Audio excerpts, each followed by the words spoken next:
Dr. Biniyam Tefera, MD, is an assistant professor of clinical oncology at Adam Hospital Medical College in Ethiopia. He is a UICC Young Leader, clinical oncologist, alumni of 2022-2023 Thurgood Fellowship and alumni of 2022 Mandela Washington Fellowship for Young African Leaders, a program of the United States Department. He is also the recipient of the 2020 International Development and Education Award from the American Society of Clinical Oncology, ASCO. He is currently serving as Vice President of the Ethiopian Society of Hematology and Oncology. Dr. Biniyam has a breast cancer awareness project in Ethiopia focused on awareness building and educating the religious leaders and the greater community within his geographical area, with a population of nearly 600,000 and training of healthcare professionals. So, Dr. Biniyam, over to you. Thank you. Thank you very much for the nice introduction. Thank you very much for the organizers of this event for giving me the chance to speak on this very important topic of cancer language training. As it was said, healing starts from mind, and our language matters. And so today, I will try to speak how to break the diagnosis of cancer for patient for the first time. As we might think, the diagnosis of cancer can be considered as of the bad news because the cancer will be perceived in most peoples as one of the killer disease, whether this fact may be vary depending on the stages of the disease. So the bad news is generally the information that changes the view of the patient of his view of future in a negative way. So cancer diagnosis may be considered as a bad news due to that whenever we break the diagnosis, all the health professionals, oncologists, oncology nursing, and the social workers, and everyone involved in the journey of the cancer care should be very, very careful and trained on how to speak to those patients, because telling to the patients about their diagnosis requires empathy, sensitivity, and careful consideration of the emotional and the psychological states of the patients. So, if this is the truth, the effective delivery of the cancer diagnosis is needed, and that is also has to be considered as a skill, and it is potentially what can be learned. So training and education on this part is very important. Unfortunately, in most countries and in most curriculum, training of breaking bad news is not there in the curriculum. So we see that the physicians and the nurses getting a problem on how to tell to the patients, and they're afraid of also the emotional situation that come after that can come after that. Sometimes also the negative way of presenting the condition may also result in the unexpected reactions from the patients and their families. And also there are also reports where those people have committed suicide and other poor decisions. Due to that, if there is this impact is there, a careful ways of delivering and breaking bad news should be learned.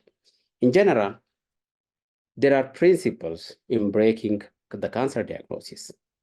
The first needed skill is honesty and openness, because we have to be honest for the patient and their families about what we are telling. And we have to be sure that we know the case, we are sure about the cases that we are telling, and the information is accurate. So that openness and honesty is very, very important for the patients. The second one, such information has to be delivered with empathy and compassion. We have to show the genuine empathy and compassion toward the patient's emotions, and the concerns is very crucial in this process. All this affects the patient's subsequent decision on the next plan. The third principle is clarity, and understanding is what matters. It is all about the patient. It is all about the families. Due to that, the information that is delivered should be communicated in a clear and understandable manner. Ensuring that will also impact the next subsequent plan of the patient and his family. So if this is all about it, what are the methods of delivering such news then?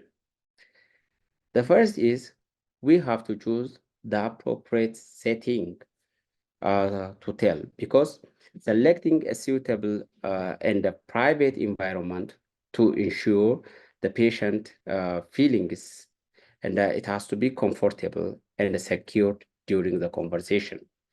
The second one is we have to use a clear and understandable language.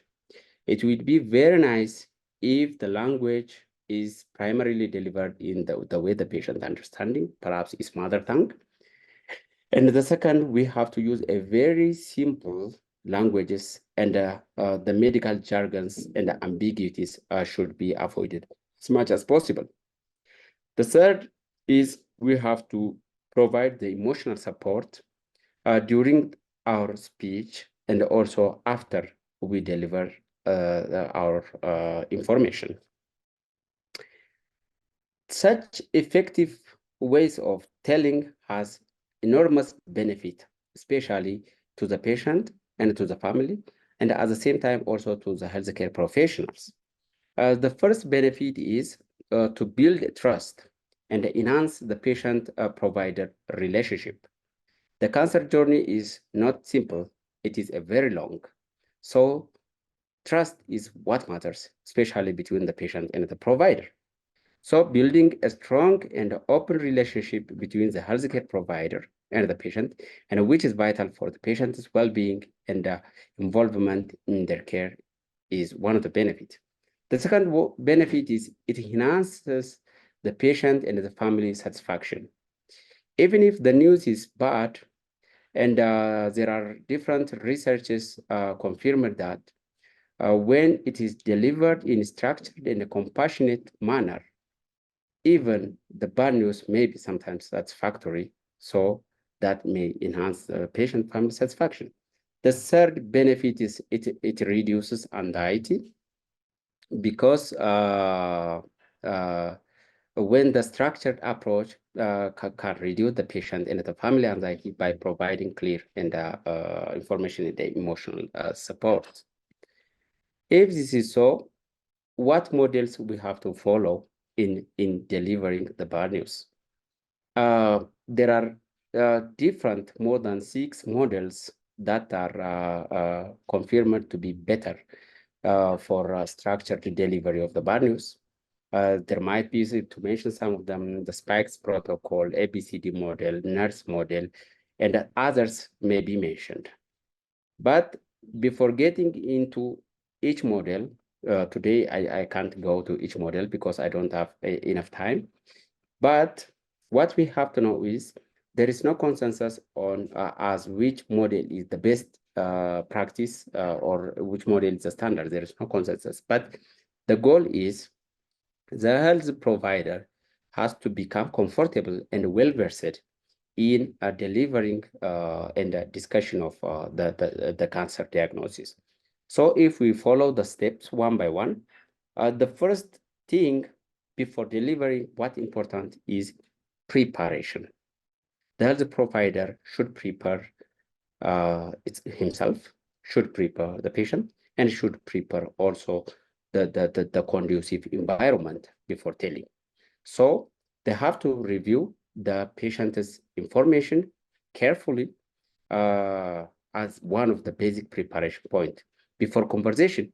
It is very crucial for the healthcare provider to review the patient's medical record, including diagnostic tests and pathology reports, to ensure accurate information delivery. Because if some of the mistakes will be done while delivering this message, the trust of the patient and his family may be reduced. The other emotional preparation, even for the health professional, is very important. Health professionals should mentally prepare themselves to deliver the diagnosis with empathy and confidence, recognizing the emotional impacts it may have on the patient and its family. The other is in the preparation, the supportive resources should be prepared, because identifying the support resource available within the health facility, such as perhaps social worker, patient navigation, or psychosocial services, we have to have them ready, accessible for the patient. Perhaps it may require after the conversation. So, as one of the preparation point, the most important thing is the setting. We have to choose the right setting before delivering this cancer diagnosis. The setting has to be, the privacy should be kept for the patient. We have to choose a private and a comfortable setting to have a conversation, ensure that the patient feels secure and at ease during the discussion. And the other is we have to create a calming atmosphere to minimize the potential stress and anxiety for the patient during this difficult conversation. Even if possible, we have to ensure the setting is accessible and convenient for the patient in addressing any mobility and logistical concern they may have before conversation. And also we have to make accessible, the setting has to be accessible for the other emotional support that might be needed after. After the setting was delivered, the next step would be to deliver the message to the patient. That during the delivery of this news, the most important skill that we have to need is empathy and sensitivity. That is really matters. Especially, we have to use a gentle and empathetic nonverbal cues, such as maintaining eye contact and offering the reassuring touch to convey the empathy and support during the conversation. The second one is we have to use a clear and compassionate language to deliver the news, ensuring that the patient understands the diagnosis and any initial treatment recommendations. Therefore, we have to be slow, and we have to tell one by one, and we have to be sure that the patient understanding what we are telling. The other thing we need is also active listening. We have to practice active listening to acknowledge the patient's emotional responses and provide them with an opportunity to express their feelings and concerns anytime when we speak, because it is about the patient. So after we deliver the message, there might be the reaction from the patient, especially emotional reactions may come. So how we have to react with that? It is very important for the provider to validate the emotions. We have to validate the patient's emotional reactions, and we have to provide reassurances that this is normal to experience during such significant news. So the emotion is normal. We have to validate them. The other is we have to give them an empathetic support. We have to offer empathetic support and reassurance, acknowledging the patient's emotional state and expressing the commitment to being there for them throughout their journey.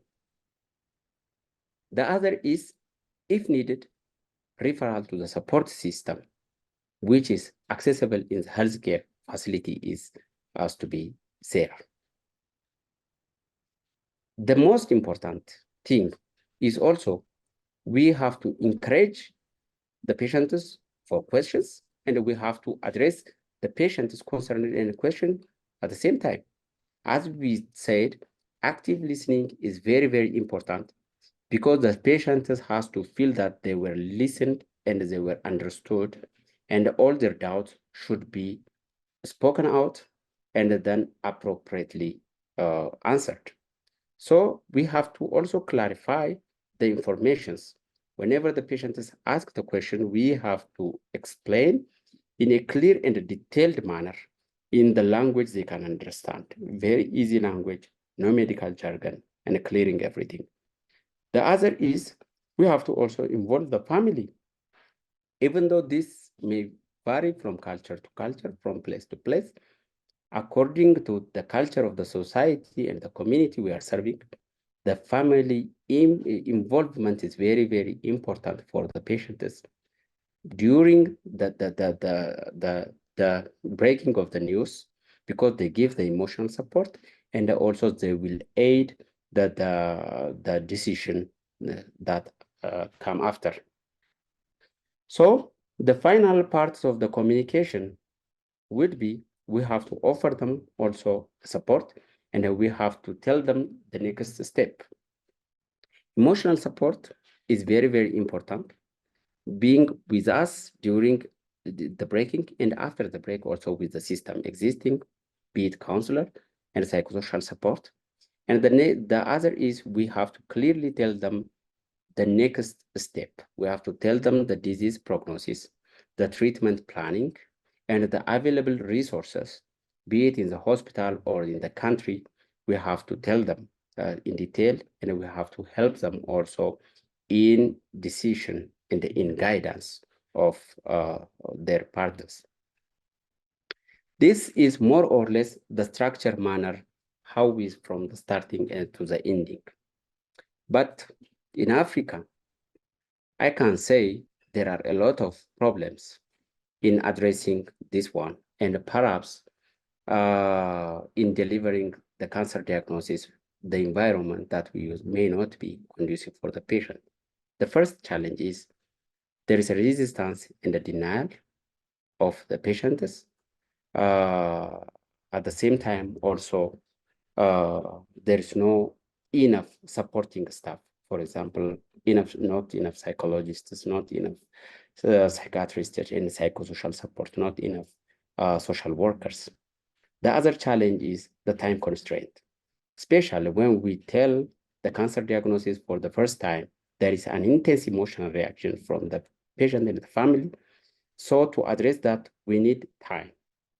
The patient may take a longer time just only during the first time.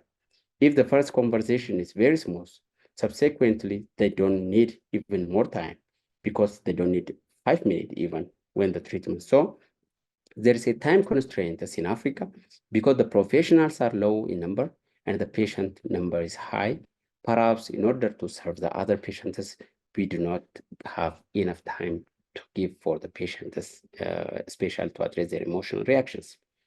The other is also there are resource limitations, human resource limitations, and also physical resource limitations. For example, comfortable, isolated rooms are the basic things that are necessary, but this may not be found everywhere.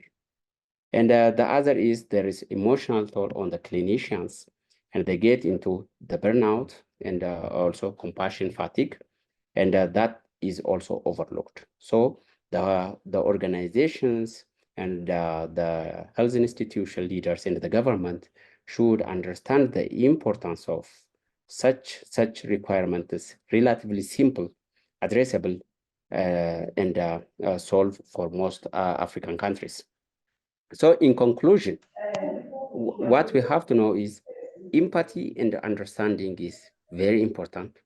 The information that is delivered should be in a clear manner. and that we need effective communication help us in connecting the patients and the families with essential support networks, improving their emotional resilience and well-being, and also optimal care coordination is what matters. Thank you very much. Thank you very, very much. That was so informative. And I believe we have learned one or two things, like some of the points that you brought out, where, when delivering a message to a patient, you have to be so clear. Clarity is very important so that the patient and the families understand what's going on in that patient's life. What type of cancer do they have? At what stage is it? What kind of treatment options do they have? Such kind of things, because I feel like sometimes as providers, we tend to miss out on these simple but very important information into a client's or patient's life or information. So it is very important. And then you've also stressed a point of the environment. What kind of an environment are you breaking the news from? What kind of environment do you need for a particular type of patient? Because you see, bad news to me, the way I would receive it is not the way Victor will receive it. We are different people. So as providers, it is also important to study patients and know what kind of patients they are and how you are going to break the news. And also, I love the part that you've stressed. We need to create a relationship with the patients, because most of the times patients don't tend to open up freely and they'll not tell you what else is pending. At least in my country, I'm so sure, especially if it's cancers like cervical cancer, because in the African setup, in my country to be particular, it's not very